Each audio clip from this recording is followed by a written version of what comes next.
I want to, ma'am, you were asking, saying you pay attention to what the critics say. Which critics, what critics do you look at? I read Chris Faulkner. I live in Dallas, so yeah, Chris Faulkner. Anything online or?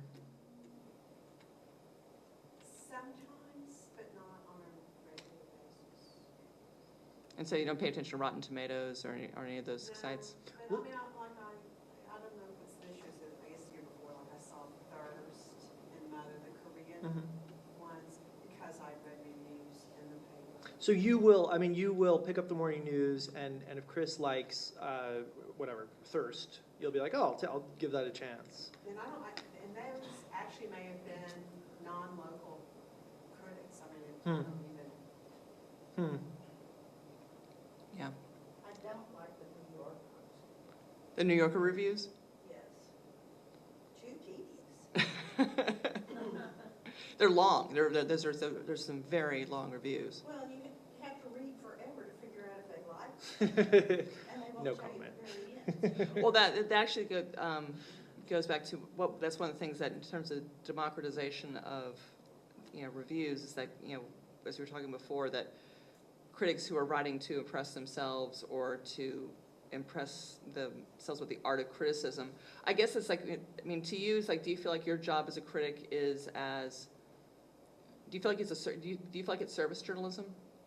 I do. A service journalism with a bit of with a little more sophistication. I mean, I'm a great advocate of star ratings. I think the whole world should have star ratings. I wish we could just go around and there was a star rating on everything, and I would know what I should do.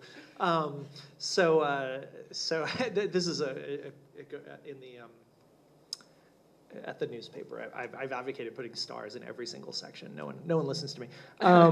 But yeah, I mean, I do think I think the most important thing is to be engaging with a person who's interested in movies and who's going to pick up the newspaper and say, what's going on now that I should be interested in seeing. Yeah, you should be able to sort of be thoughtful and analyze the subject matter, and hopefully you're crafting like an interesting essay. But if on some level you're not kind of engaging with an actual reader, you're not doing your job. I think the best critics, the best writers, period, certainly the best critics, though, can take something that you're not going to see, that you have no interest in seeing, and interest you. I mean, you may never even go see it. I remember one of my... But present a compelling argument. Yeah, and kind of tell me about this thing that I didn't know about. I mean, how many book reviews do you... The ratio of book reviews you read to actual books you read is must be 100 to 1. At least, I mean, you simply don't have the time to read all these things. So, a good movie review may just kind of tell me a little bit about a movie that I don't plan to see or didn't think much about the director, and I'll learn a few things. So I guess to me, that's the sign of a good critic. If Manohla Dargis in the New York Times can write about the new Godard movie, which I'll never see because I just have no interest, in a way that interests me, and it's an interesting piece of writing that I really appreciate. So, and the other thing, I read movie reviews and I often am like, oh, I got to go see that because this person made it sound really good. So yeah, I do see it, I guess, in a not purely, but mostly service journalism fashion to tell me what I should be thinking about and seeing. Do you follow, for you as a critic, are there critics that you particularly respect, not just as critics, but from that service point of view of like, oh wow, this person liked that, ergo I think I will too? I don't know. I mean, I think my own personal tastes are so my own that I don't think, oh, that person liked it, therefore I'm going to like it. But if someone presents like a compelling argument and someone's good at that regularly, I love Manohla Dargis's writing. I love her style. I love David Edelstein, who's a friend of mine who writes for New York Magazine. So those folks are just, they could be writing.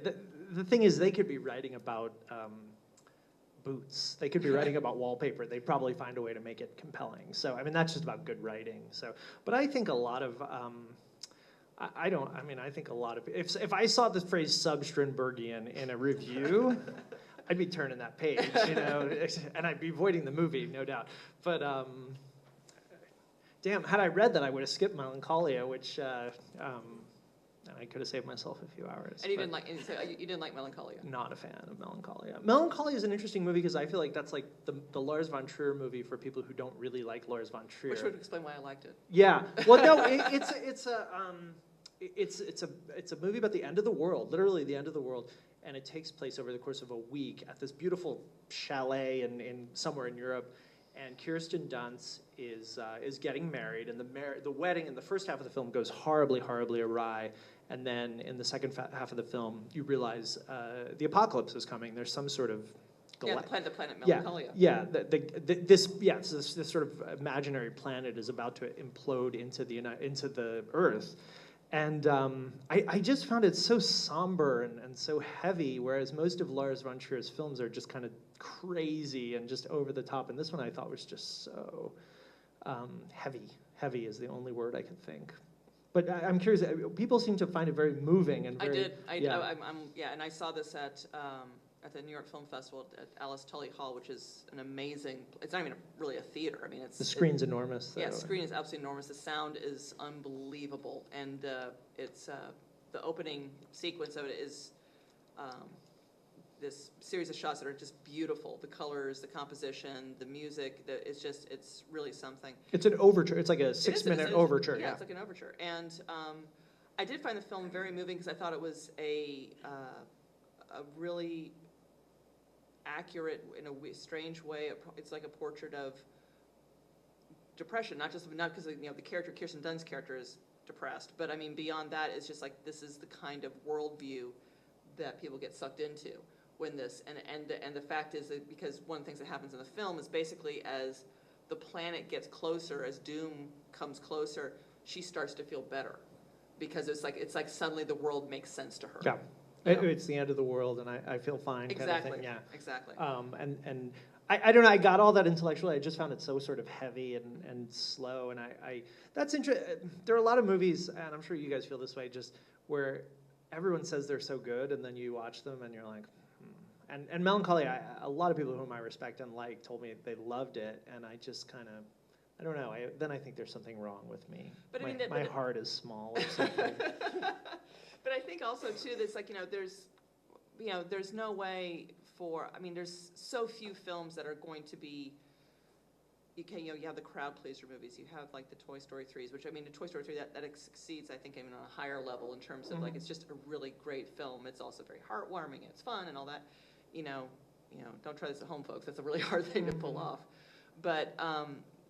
But even if I think it's entirely possible for a critic to rave about a movie, for it to be absolutely legitimate, and for someone else to look at it and say, yuck. Yeah. I mean, it's the same thing. You could look at people with taste in food. It's like, I love everything. I can't stand hard-boiled eggs. And it's like, why me? Why hard-boiled eggs? I don't know. What do you think distinguishes just a sort of, okay, not my taste, not my thing, from Critical?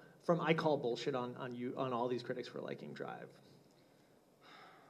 That's a good question.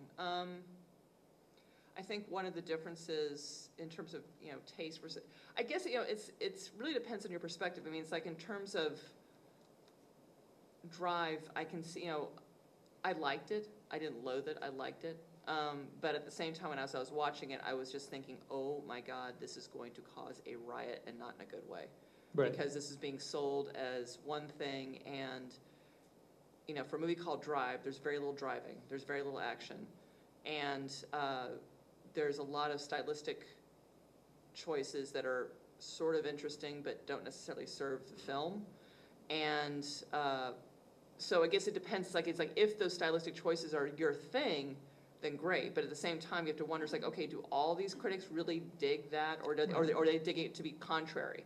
It's like, here's this, like, I like this action movie because it doesn't have a lot of action. Or, I mean, are they digging it because they think they're supposed to dig it? I think that happens too, because that's one of the problems that we have with the Twitterverse, is that we all got the memo. We all got the memo that Drive was going to be great. We all heard in terms of what it was going to be, and and for that matter, the guy who acquired it, Bob Burney, is somebody who has a real touch in terms of being able to identify movies that are going to have a lot of impact. I mean, he's the guy who found My Big Fat Greek Wedding. He's the one who found Passion of the Christ. He's found, he's had some real hits on his hands, and when he found this, we're like, wow, okay, this is going to be something. And you see it, and you're like, well, it's something, but it's not all that. It's something anybody wants to see. There's been a new biography of Pauline Kael that just came out by Brian Kello, and there's a Library of Congress collection of her essays, and so there's been all this writing about Pauline Kael, and one of the things that struck me when I read that biography was she created a cult of personality around herself and a cult of taste around herself. And if you didn't like the right movies, there was almost something defective about you, you know? Which I think is ridiculous. Which is innate. I mean, and yet, I do think there are vestiges of that in film criticism, in pop music criticism. I see it all the time, where you have to like the things that the kids in the club decide that we're all gonna like. Oh, sure. I mean, it's like I live in Los Angeles, and I spend a lot of time in New York, and especially in New York, because LA, I mean, indie film is, this big compared to, the big film industry, so it's not that acute. But in New York, which has a very small, tight film community, there is a real sense of that.